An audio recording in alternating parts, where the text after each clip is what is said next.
нас прошли 3 отборочных этапа. Последние сборы у нас прошли в Московской области.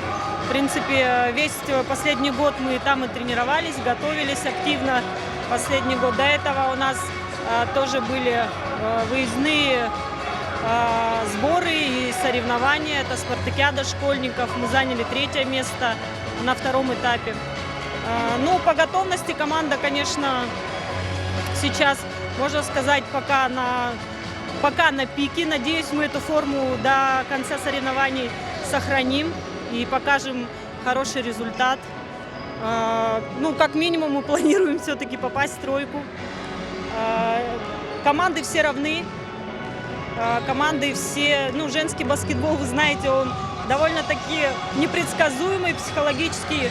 Как команда психологически настроится, сыграет на игру, конечно, такой будет результат. Дальневосточники, они, в принципе, мы с ними уже не раз играли. Очень сильный соперник Сибири. Монголия довольно-таки цепкие, девчонки физически сильные.